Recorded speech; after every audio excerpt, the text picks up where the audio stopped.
while India is celebrating 78 years of independence, it is a historic day that signifies the country's release from the bonds of British colonial control. On this momentous occasion, NewsX pays a tribute to the bravery and valor of our 1971 war heroes. On the evening of December 3rd, 1971, war came to India. It all began when Pakistan launched Operation Chengiz Khan, consisting of preemptive aerial strikes on Indian Air Force bases across North and Western India.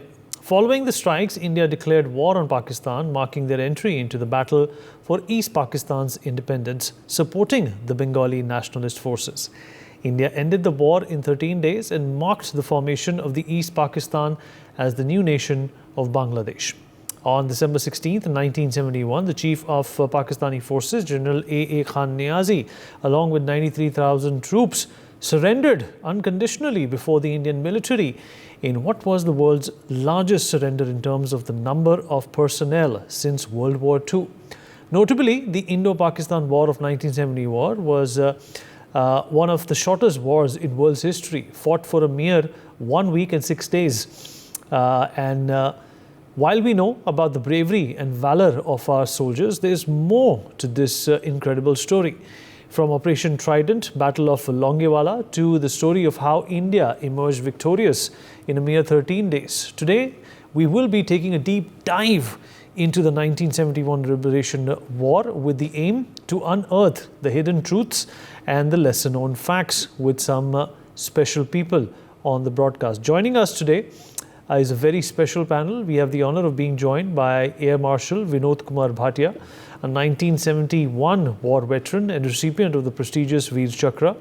Also joining us on the broadcast is Major Chandrakant Singh, a 1971 war veteran and a distinguished Veer Chakra awardee as well.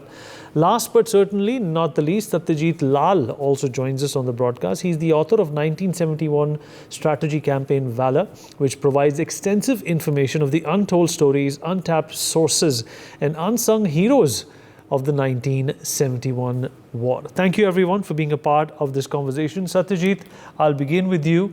First up, I want to understand, Satyajit, what was your motivation behind writing this incredible book? As far as the information I have on you, you're only 22 years of age. You weren't even born. In fact, I was also not born when 1971 happened. What made you write about 1971 instead of any of the wars that have happened after that? Well, for starters, 1971 stands out as an absolute decisive victory between the Indian Army and the Pakistan Army. At the same time, this is our greatest achievement since independence. However, we were not taught about this war in school or in college. You see, our school books stopped teaching us history after 1947. We aren't told about a single day of independent India or any of its achievements. So when I used to tell my friends, my schoolmates, my college mates about tales of bravery from 1971 as well as other conflicts, they were quite impressed and they wanted to know more. So I made it my mission to tell my generation, my friends, and in fact this entire country of our incredible achievement and that of legendary unsung heroes such as Lieutenant General Satyajit Singh. All right. What are some of the, incredible stories that caught your attention when you were doing your research about the 1971 war? What are some of those facets, some of those, untalked about moments that you have, tried to capture in this book, and also, something that served as a motivation for you? Well, in that case, there are two types of stories. You see, there are those which are famous within the armed forces, but not in civilian circles, and those that are not even famous within armed forces circles. Let's start with one of the most legendary battles of the war, which was the Battle of Akhora, which I have written multiple chapters about in my book. And I'm quite honored to say that one of our panelists, Major Chandrakant Singh, fought in that battle in 4 guards and was afforded a Veer Chakra. Now, this was the only division-sized assault launched by 4 corps, and it started on the midnight of 1st December, and it was won within 5 days. Now, this was a huge blow to the Pakistan armed forces, and it was also the only pitched battle fought in 1971. After this moment, the forces under the 4 Corps started to outmaneuver and outflank the Pakistani forces within that region, and soon Lieutenant General Sagat Singh had captured all of the area assigned to him, and he was on the banks of the Meghna ready to cross. Now, the Meghna crossing itself stands out as an amazing achievement which was accomplished with cooperation with the Indian Air Force and its underrated helicopter arm. The helilifts at Meghna, as well as the one practiced at Sylhet, are some of the greatest moments in Indian military history. And in fact, they have been studied internationally as well. Satyajit, what do you have to say about the younger generation, the Alpha, the X's, the Y's, and the Z's, who definitely have not much of an idea about the triumph that India got to achieve in 1971. It created a new nation. And in the context of what's happening in Bangladesh today as well, how important is it, for the younger generation to realize the importance of this war, and what more can be done? You have done your bit. What more can be done? Well, for starters, they must be taught this incredible history. You see, the younger generation, my friends basically, are quite interested when it comes to reading about wars, when it comes to military action. Unfortunately, they're simply not given the opportunity to study this more. But I can guarantee you, the more you tell them about this conflict, the more veterans you introduce them to, in fact, the more veterans who come out and tell their stories to these youngsters, the more they'll talk about it, the more you'll see them discussing it in an incredible manner. And this comes with, of course, its appreciation within media as well. See, often when wars are talked about on news channels and all, they generally refer to 1965, 1971, and 1999 as general conflicts without realizing the significant importance of 1971 individually. Our pilots, our sailors, our soldiers crossed a border with the seeds of democracy in hand for those who yearned for freedom. But we did not come as conquerors, but as liberators of a new nation. And after that, we left. After the largest surrender in Indian history, we left. And that is extremely important. And today, Bangladesh stands as our neighbor with its own issues. But the more we know about its history, the more people will understand how we can improve foreign relations. After all, it is my generation which will be giving the UPSC exam and so many other entrances which will put them in positions of power. And they have to take India's foreign policy forward. Absolutely right, Satyajit. It's a pleasure having you on this broadcast. Let me also rope in Air Marshal Vinod Kumar Bhatia into this conversation, 1971 war veteran, Veer Chakra awardee as well. Air Marshal Bhatia, sir, appreciate you taking out the time and speaking to us. First up, what do you remember of the 1971 war? It was a short war, as I explained in my opening monologue, but I'm sure for a soldier, no war is short. Well, I think 1971 was actually a turning point, really speaking, in the history of the subcontinent. And this has been brought up earlier also. Not only sorted out a few things for us, but also gave birth to a brand new nation, that is Bangladesh. I mean, we all know the history part of it, how it happened. But the main thing was that there was a genocide which was being created in Bangladesh because of what happened as per the election results of March 1971, where Mujibur Rahman had actually won a landslide victory, but was denied the premiership of the United Pakistan. And then they started with the genocide to put Bangladesh in place.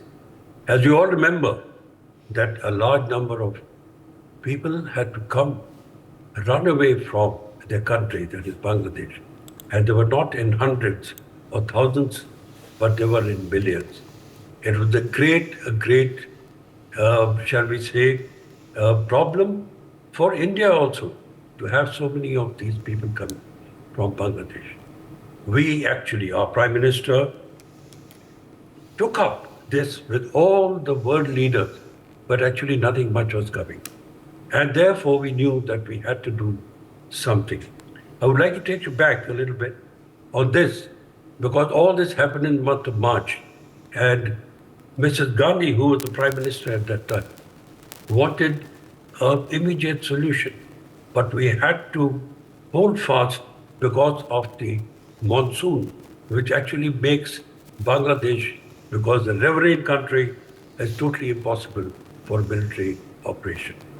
But in the meantime, this time was spent in bringing to the notice of all the world leaders as to what actually was happening in Bangladesh.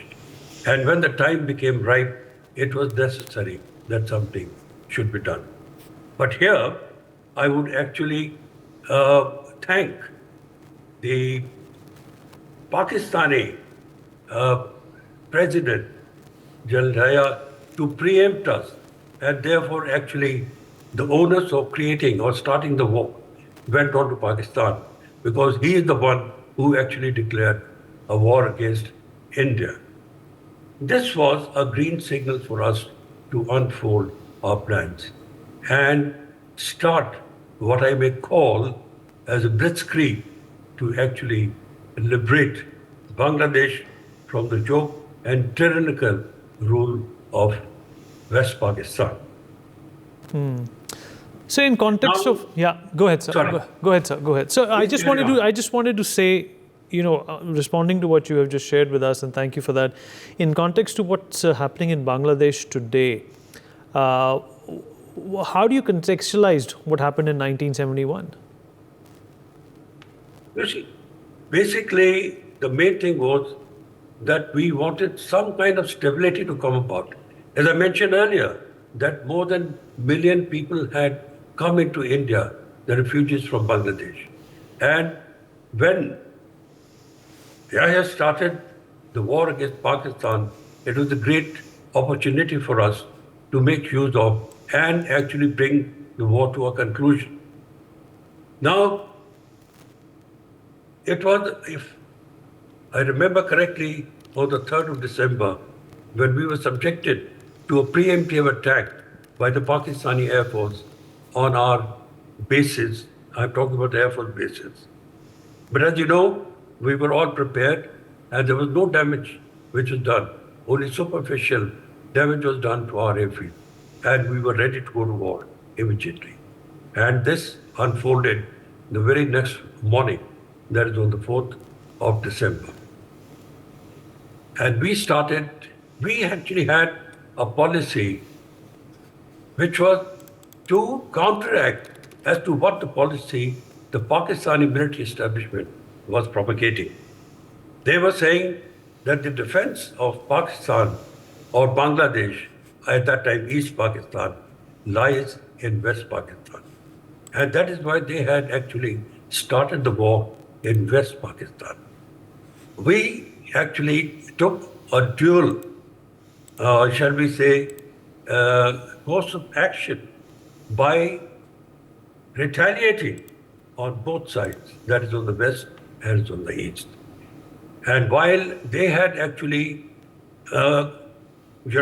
concentrated their forces in West Pakistan, we had beautifully and wisely distributed the forces both in east and west. As I mentioned earlier, the basic aim was to actually carry out a blitzkrieg. And for that, we had enough, shall we say, army and air force forces in the east to take care of operations there. As you know, it was perhaps the fastest, shall we say, military campaign to be able to liberate and create a new nation like Bangladesh in a span of less than 2 weeks. So, as far as the Air Force is concerned, while they had put one squadron, though it was a, shall we say, beefed up squadron of sabres to defend East Pakistan, now Bangladesh, we had actually put sufficient number of squadrons to take care of that and to make sure that the army was not at all put into any difficulty in terms of carrying out with their ground operation. We had actually in the east within the first 2 days, totally grounded the Pakistani Air Force in East Pakistan. In Understood, West sir. Pakistan, we carried out preemptive attacks and in such a manner to be able to hold the entire force locked up there so that they could not interfere with any operations in the east. Or blitzkrieg, which took place in East Pakistan, within the first 48 hours, the Pakistani Air Force there had been totally grounded. In the West, we had acted as a wall where we had not allowed any of the Pakistani Air Forces to carry out any worthwhile attacks onto Indian soil. Absolutely, And sir. this was a very wise move because it sort of ensured that East Pakistan was put in a manner where our forces could carry out the action as fast as possible. The rest is history. All of us have read it. We all know what actually happened starting from 4th of December till the Niazi surrender in Dhaka on the 16th of December. And it was the most memorable surrender in the history of the world, where 93,000 troops of Pakistani army laid down their arms and surrendered in a go. Right, It's sir. all known to all of us. Right, sir. I appreciate, sir, you shared that with us. It's very heartening to, sort of take a walk back into history, into, a retrospect of what actually happened and what were some of those finer details. Major Chandrakant Singh, another 1971 war veteran, Veer Chakra, is also with us on the show. Major Chandrakant Singh, thank you for speaking with us, sir. I hope you can hear me. Yes, I can hear you. So thank you for sparing your time and speaking with us. It's an honor to have you here today. It's the 78th Independence Day today as well. You've heard, why Satyajit wrote the book. You've heard what Air Marshal Vinod Kumar Bhatia also had to share. What are your memories?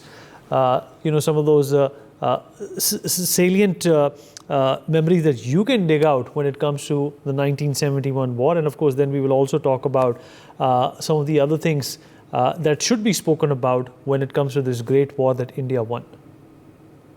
Firstly, I'm lucky I've met Satyajit when he was writing this book. And for a young man like him, I was quite amazed that he was interested in this subject and done a wonderful job. Congratulations, Satyajit. Firstly, 15th August is our Independence Day.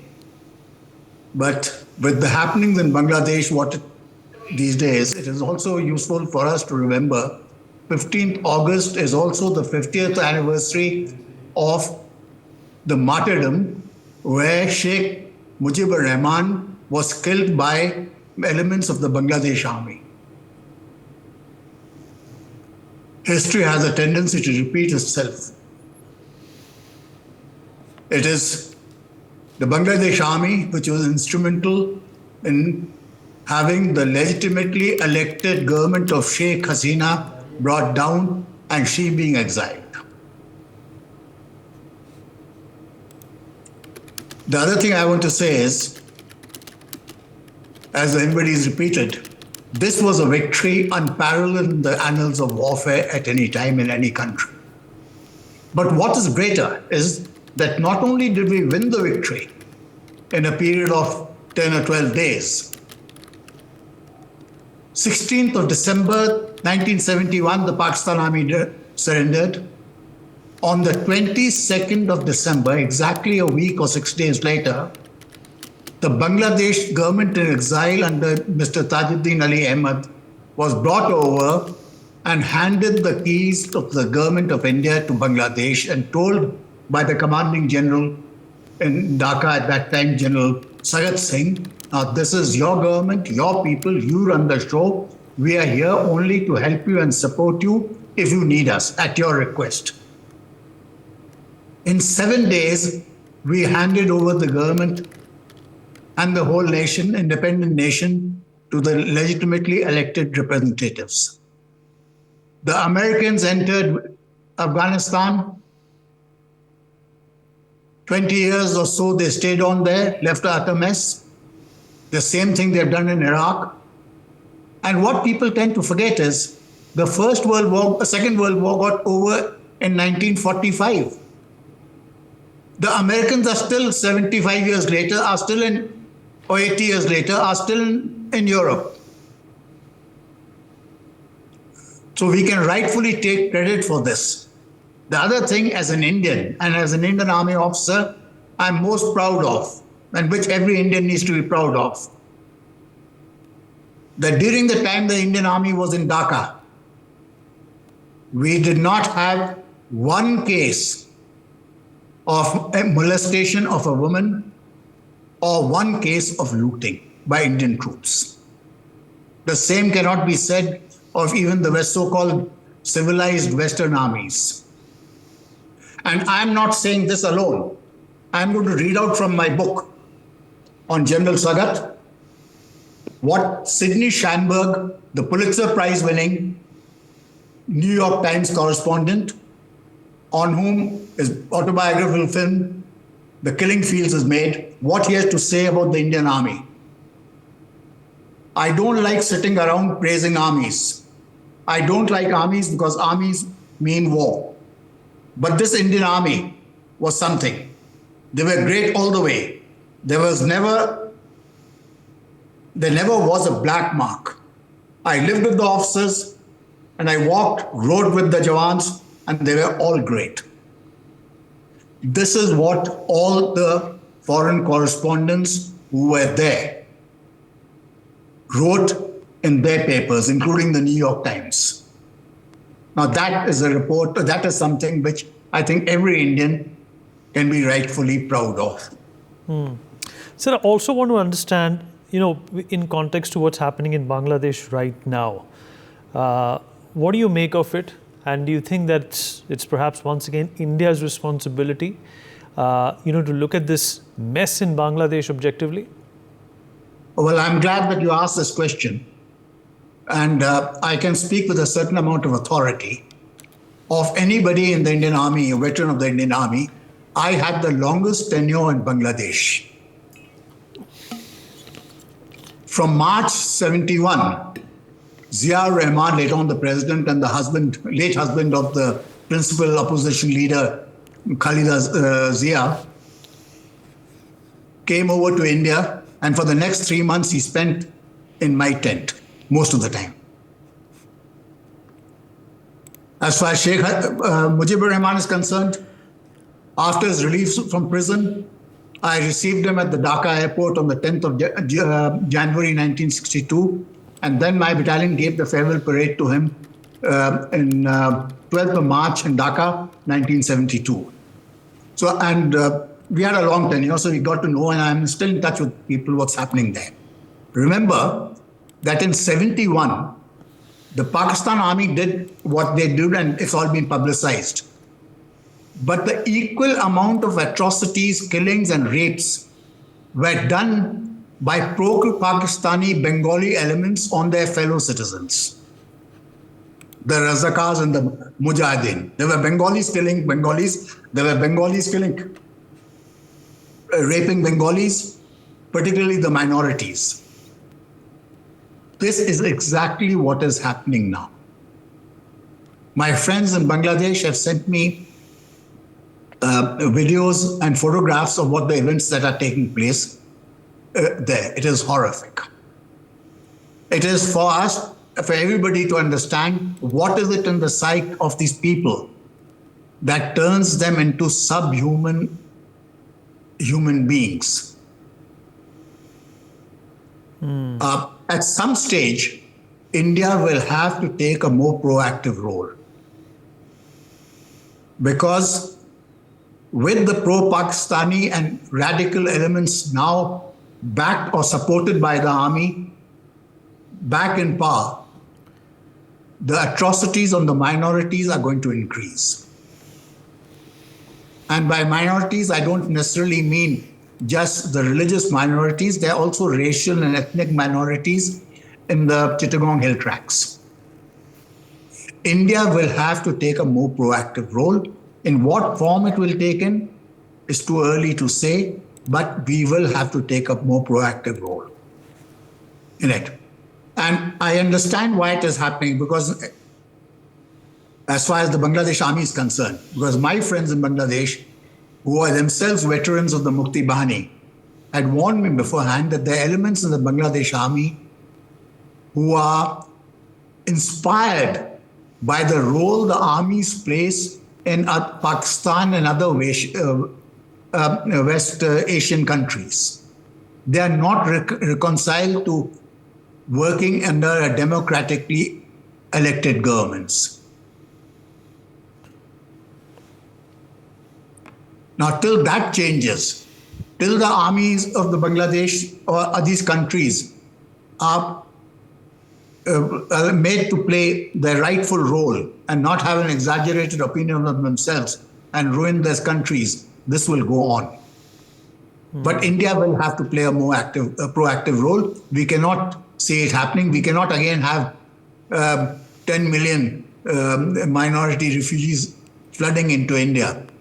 As it is, we have a problem in Bengal about ethnic and religious divides. Same thing in Assam, same thing in Tripura.